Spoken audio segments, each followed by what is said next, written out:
وہ ایک پیر صاحب تھے، میں نام نہیں لیتا، وہ کہتے تھے یہ دولت بڑی بری چیز ہے، تو وہ اس کو ہاتھ نہیں لگاتے تھے، کہتے میں نے دولت کو ہاتھ نہیں لگانا۔ تو انہوں نے چھوٹی سی ایک چمٹی رکھی ہوئی تھی، چمٹا نہیں ہوتا جس طرح، تو وہ اس سے پیسے پکڑتے تھے، کہتے اس کو میں نے ہاتھ نہیں لگانا، یہ گندی چیز ہے۔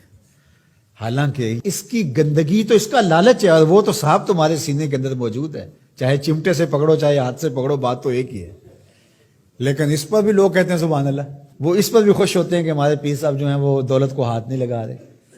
تو یہاں تو لوگوں کا جب یہ ذہنی لیول ہوگا تو پھر ظاہر ہے یہ ڈرامے چلتے رہیں گے اور یہ چیزیں جو ہیں وہ جاری رہیں گی۔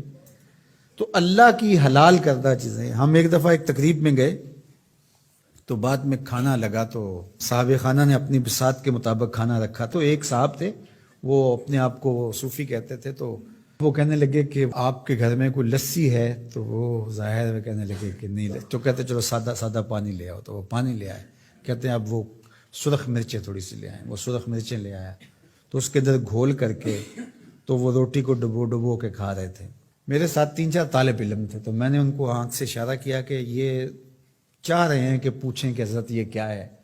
تو میں نے کہا آپ نے بھی نہیں پوچھنا، لیکن خود ہی پھر کوئی 5-7 منٹ کے بعد وہ میں اصل سبزیاں گوشت کچھ بھی نہیں کھاتا، بس یہ لسی لے لیتا ہوں، اس میں یہ تھوڑا سا مرچیں ڈال لیتا ہوں اور روٹی سے، یہی میرا 12 سال سے یہ عمل ہے، تو نہ پھر لسی ملے تو پھر اس طرح پانی میں۔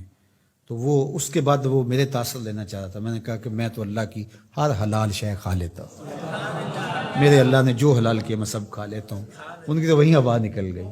تو یہ کس نے آپ کو حق دیا ہے کہ اللہ کی حلال کردہ چیزوں کو رہا؟ اگر آپ کی طبیعت نہیں مانتی یا آپ کی قسمت ایسی سڑی ہے کہ طیب اور پاکیزہ کھانے سامنے موجود ہیں اور آپ نے جو ہے وہ مرچیں ہی کھانی ہیں تو کھائیں، آپ اس کو تصوف سمجھتے ہوں گے، ہم اس کو آپ کے لیے اللہ کی طرف سے سزا سمجھتے ہیں۔ تو یہ خود ساختہ چیزیں ہیں، تو اللہ نے کیا فرمایا؟ اے ایمان والو، جو حلال اور طیب چیزیں ہیں، جو اللہ نے تمہارے لیے حلال کی ہیں، جو اللہ نے تمہارے لیے پاکیزہ چیزیں پیدا کی ہیں، ان کو کھاؤ۔ اللہ اکبر۔ تو جس طرح شریعت اسلامیہ نے اس بات پر ممانعت کی ہے کہ کسی کو حق نہیں پہنچتا کہ اللہ کی حرام کردہ چیز کو حلال بنائے کسی ہیلے بہانے سے یا کسی طریقے سے، اسی طرح کسی حلال کو بھی حرام بنانے کا کسی کو حق نہیں ہے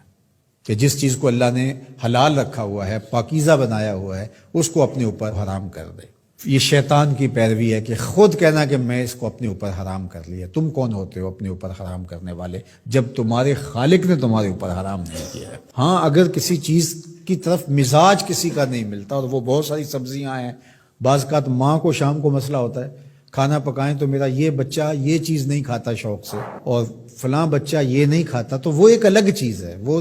انسان کی رغبت طبعی کسی چیز کی طرف ہونا نہ ہونا،